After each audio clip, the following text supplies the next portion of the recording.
E Lee e eu nos sentimos realmente humildes com o próximo convidado que nós temos passando um tempo conosco, e é o Dr. John DeMartini. Eu apenas gostaria de assegurar que John está aí conosco. John, você está aí? Eu estou aqui. Maravilhoso. Lee e eu queremos contar a todos sobre você. Provavelmente, um dos convidados mais ocupados que nós tivemos no show. Nós estamos realmente muito gratos em tê-lo aqui e ter um pouco do seu tempo. Dr. John DeMartini é um polímata e um especialista em comportamento humano de renome mundial. Ele tem mais de 4 décadas de pesquisa em várias disciplinas. Seu trabalho foi descrito pelos alunos como o corpo de trabalho mais abrangente, uma extensa biblioteca de sabedoria e sabedoria da mais alta e mais valiosa ordem. Sua missão e visão é compartilhar conhecimento e sabedoria que empoderam você a se tornar um mestre de sua própria vida e destino. Eu adorei essa parte. Ele é um autor com publicações internacionais, um educador global e o fundador do método DeMartini, uma ferramenta revolucionária da psicologia moderna. O Dr. DeMartini estudou mais de 30 mil livros. Eu quero dizer isso novamente. Ele estudou mais de 30 mil livros em todas as disciplinas acadêmicas definidas e sintetizou a sabedoria das eras que ele compartilha online e no palco para mais de 100 países. Suas apresentações, sejam palestras, seminários ou workshops, deixam os clientes com insights sobre seu comportamento e, mais importante, entrega as chaves para transformar completamente suas vidas. Seu programa exclusivo, The Breakthrough Experience, que foi ministrado em 64 países para mais de 100 mil alunos até o momento. Dr. DeMartini é autor de mais de 40 livros de autodesenvolvimento. Eu não sei como ele tem tempo de fazer isso, e também manuscritos, tais como o best-seller The Breakthrough Experience, que foi traduzido para 36 idiomas. Dr. DeMartini, muito obrigado por estar no show. A primeira coisa que eu quero saber é, não quando você consegue o tempo, como isso aconteceu? Quando você soube que você faria esse tipo de trabalho? Foi bem cedo ou aconteceu mais tarde? Uma noite, em 1972, 18 de novembro, eu estava em um salão de recreação do pôr do sol, no litoral norte de Oahu, no Havaí. E eu fui levado até lá como resultado de ter ido até uma loja de alimentos saudáveis. E um cavalheiro que conheci lá disse, você precisa ir para essa aula de yoga. Sabe, era a aula de yoga. E um palestrante convidado especial chamado Palsy Bragg estava falando. E ele era um cavalheiro mais velho, e ele começou a falar, e ele tocou minha vida de uma forma que é difícil de descrever. Ele disse que nós temos um corpo, temos uma mente e temos uma alma. E o corpo precisa ser direcionado pela mente e a mente precisa ser guiada pela alma para poder maximizar quem somos como seres humanos. Ele disse que deveríamos estabelecer metas para nós mesmos, para a comunidade, a cidade, o estado, a nação, o mundo, para 100, 200 anos e além. E ele disse, o que você pensa sobre isso? O que você visualiza? O que você diz para si mesmo? Como você se sente sobre si mesmo? E as ações que você toma podem mudar a trajetória da sua vida. Bem, antes daquilo, eu abandonei o ensino médio, eu era analfabeto, eu não li meu primeiro livro até que eu tivesse 18 anos. Foi me dito pelo professor do primeiro grau que eu nunca seria capaz de ler, de escrever e comunicar efetivamente, e provavelmente não iria muito longe na vida. Eu abandonei o ensino médio, era um garoto da rua, e eu estava vivendo numa barraca na época, e eu quase morri cerca de 2, 3 semanas antes daquilo. E na recuperação daquilo foi isso que me levou para essa aula de yoga. Naquela noite, aquele homem, com aquela 1 hora, chegou até mim. Foi a primeira vez na minha vida que eu pensei, talvez eu possa superar meus problemas de aprendizagem e ser capaz de me comunicar apropriadamente. E naquela noite, depois de ouvi-lo, eu disse, talvez eu possa superar isso e fazer isso e me tornar inteligente algum dia. E aquele foi o início de uma busca para tentar superar desafios e aprender a como ler. E eu voei para Los Angeles, retornei para o Texas, peguei carona até o Texas, fiz um GED e, miraculosamente, adivinhe, eu passei e depois falhei ao tentar voltar à escola novamente e quase desisti. E minha mãe me encontrou chorando no chão da sala. Depois de falhar no teste, eu tirei 27 e precisava de 72 para passar. Ela disse: o que aconteceu, filho? Eu disse: eu acho que eu nunca serei capaz de ler e escrever efetivamente. Eu acho que eu não posso fazer isso. E ela disse, para mim, algo que apenas uma mãe pode dizer. E ela disse, ela colocou a mão nos meus ombros e disse: filho, torne-se você um professor e viaje o mundo como você sonha. Ou retorne você para o Havaí para surfar ondas grandes como você fez. Ou retorne para as ruas. Eu apenas quero que você saiba que seu pai e eu amaremos você não importa o que aconteça.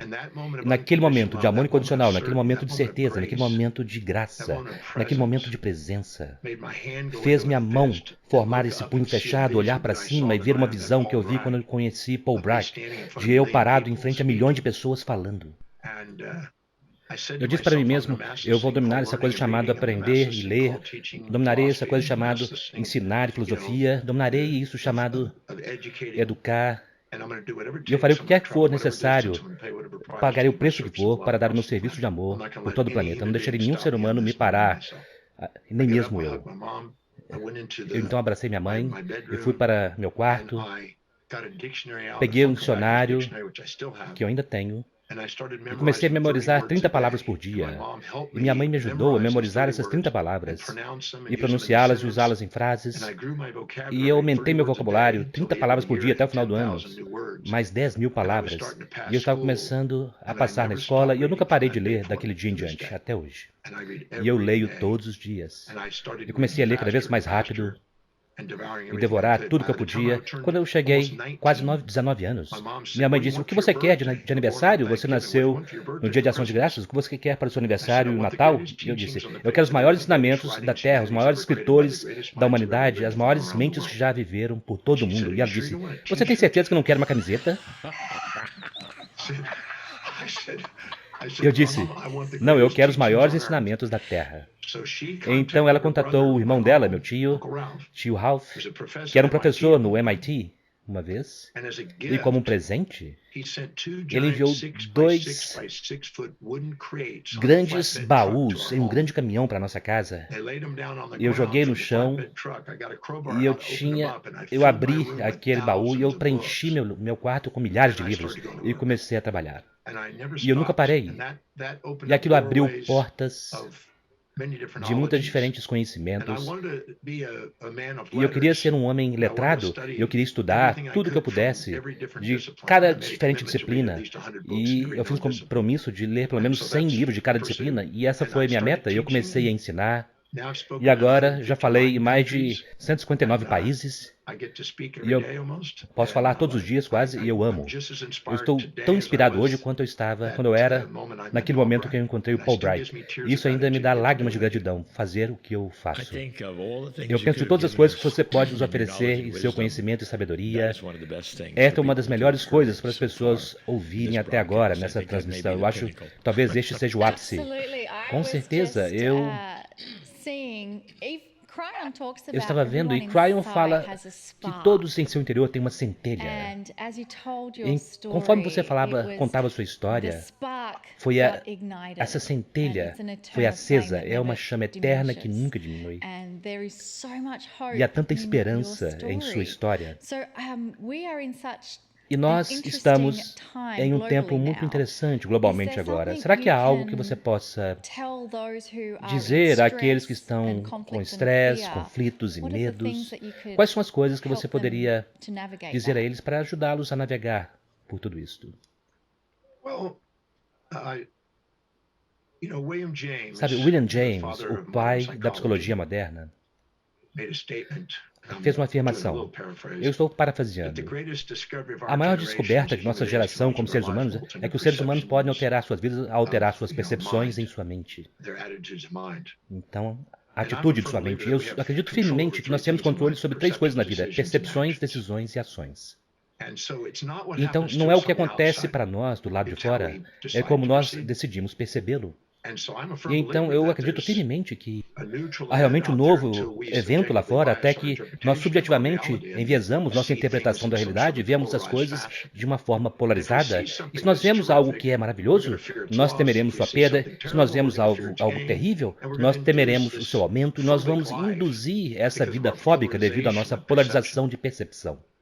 Mas se nós fizermos uma pergunta, o que nossa intuição está constantemente tentando fazer, para nos trazer de volta à homeostase e ao equilíbrio, e liberarmos-nos das paixões, dos ressentimentos que ocupam espaço, tempo, a mente e nos distraem.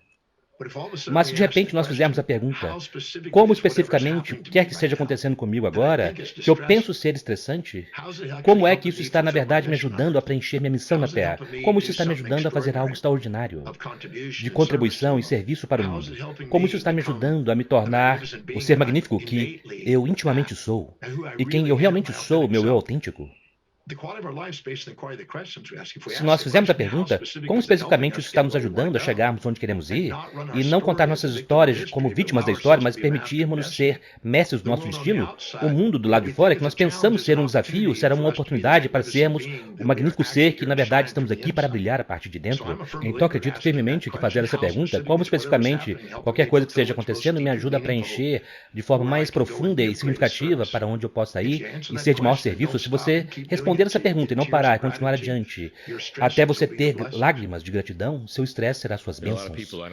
Há muitas pessoas que eu acho que não são maduras o bastante para, na verdade, chegar até esse ponto, quando elas estão em estresse, fazer essa pergunta. Isso é algo muito bom de se fazer. Então, como você gerencia esta emoção?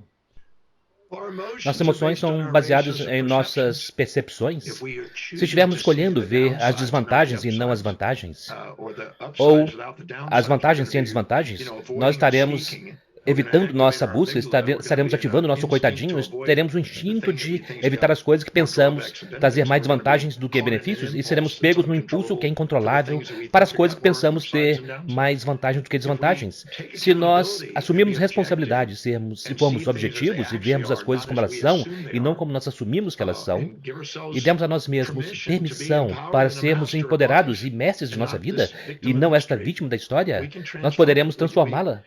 Nós não queremos sentar lá e mergulhar em nossas festas de pena e dramas de traumas. Nós queremos empoderar a nós mesmos, tomando comando de nossas percepções, decisões e ações. E se nós preenchermos nosso dia com as ações de maior prioridade que pudermos, nosso dia não se preencherá com as distrações de baixa prioridade que nos impedem de sermos empoderados.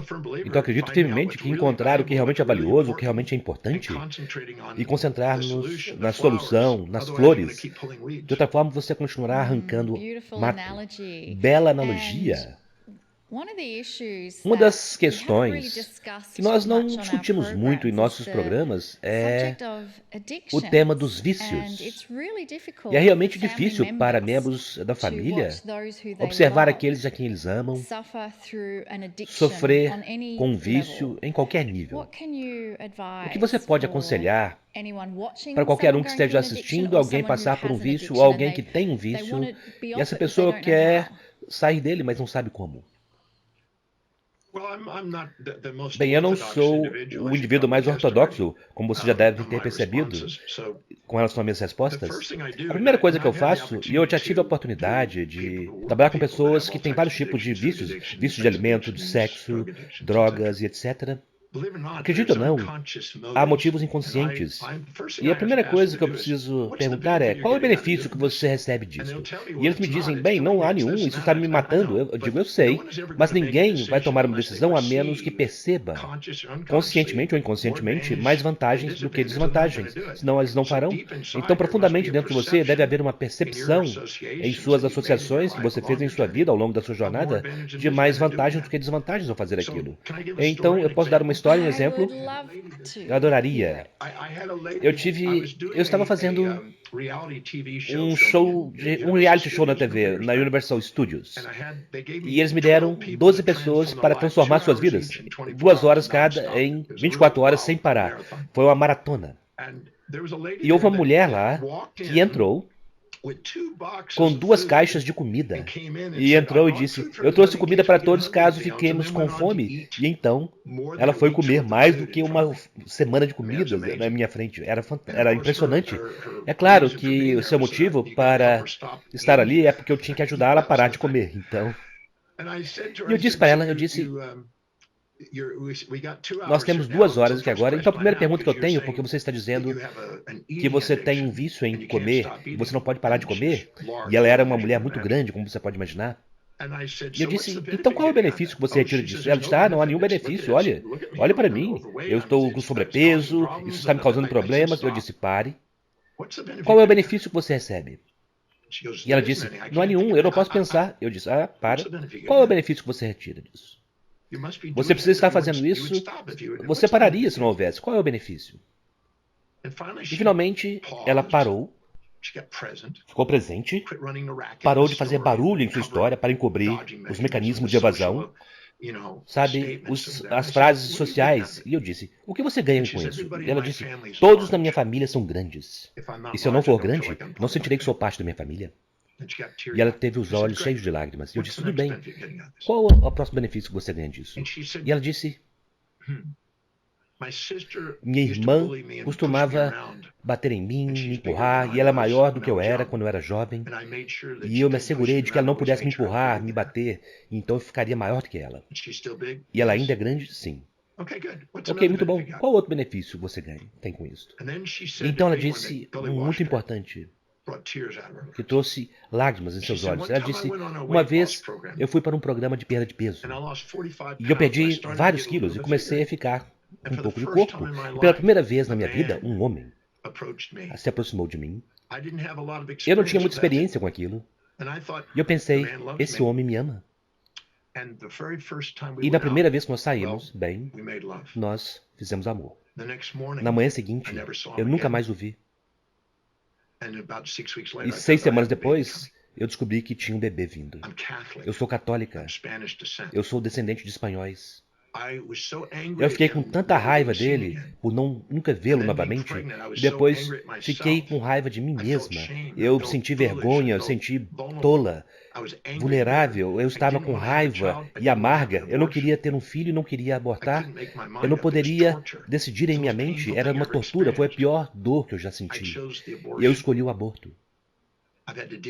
Eu precisei de lidar com aquilo desde então, e ela chorou, e ela disse, uma coisa que eu nunca fiz é que eu nunca me permiti ser vulnerável para um homem novamente. Portanto, eu sempre mantive meu peso, porque eu associei aquilo com perder o peso. Eu disse, tudo bem, qual é o outro benefício? Ela disse, eu estou na indústria da TV, como você pode ver, e do meu peito para cima, pele macia, cabelo espesso, voluptuosa, mas dali para baixo... Então, eu me asseguro de que eu sou apenas vista dali para cima, e toda vez que eu tento perder peso, minha pele cede um pouco, e eu não me sinto tão bem, e eu não me pareço tão bem, e eu estou me assegurando de que eu estou mantendo minha pele lisa, porque as pessoas sempre me elogiam por minha pele. E nós continuamos com aquelas perguntas. Eu perguntei, nós temos 75 benefícios inconscientes trazidos para a sua consciência. Quando ela terminou, ela disse, eu realmente não tenho uma intenção de perder peso, não é? E eu disse, não até que apresentemos uma forma alternativa viável de ter aqueles mesmos benefícios com uma ação alternativa, o que é totalmente possível, mas primeiro eu quero que você saiba que você é mais empoderada do que você pensa. Você não é esse indivíduo desempoderado. Você vivendo sua vida, navegando através dela, encontrando estratégias para ter todas as coisas que você quer por essa única coisa, chamada comer, que na verdade é uma estratégia muito engenhosa, um processo simples de comer, te dá algum prazer, para satisfazer todas aquelas questões. Então eu não quero julgar você por isso, eu apenas quero que você saiba que você é empoderada, você tem o poder de mudar isso, agora que você está consciente disso. E então nós começamos a passar por cada um daqueles benefícios e procurando procurando caminhos de alternativas viáveis para ter os mesmos benefícios, até que algumas ideias vieram. E então nós as ligamos com aquilo que era mais valioso para ela, perguntando como fazer aquilo especificamente ajudaria ela a preencher o que era mais significativo na vida dela. E depois invertemos, começamos a desconectar o antigo comportamento, o comer, ao que era mais importante. Começamos, de certa forma, a usar o modelo aparente de Skinner e Pavlov para reajustar as percepções dela e caminhos neuroplásticos da forma como ela percebia receber aqueles resultados na vida. E mudamos ao longo de um período, não de apenas 2 horas. Eu precisei me sentar com ela e trabalhar em várias ocasiões para fazer aquilo, mas aquilo mudou o padrão de alimentação porque ela tinha motivos inconscientes que ela não percebia e muitos comportamentos viciantes. Eu trabalhei com um viciado em heroína em Los Angeles também, que era um famoso ator de cinema que usava heroína todos os dias. Mas todos os papéis que ele estava fazendo na indústria do cinema, se tratava de ser um tipo de cara hippie, chapado, parecia que ele estava tomando heroína, e ele fez milhões, e então ele ficou mais velho e parou de receber aqueles papéis. E então ele parou de tomar as drogas, porque era uma estratégia para ter aquelas oportunidades, porque ele nem mesmo estava atuando, ele estava simplesmente sendo um chapado. A primeira coisa que eu faço é que eu tento ajudá-los a compreender que você é mais empoderado do que você percebe e não entregue o seu poder e acredite em algum tipo de sistema antropomórfico lá fora ao qual você precisa se subordinar, porque a verdadeira verdade é que você tem um tremendo poder dentro de você. Mas às vezes você não está consciente das estratégias que você está usando e não há nada de errado. Você não precisa dizer, eu estraguei tudo, você apenas precisa dizer obrigado a si mesmo.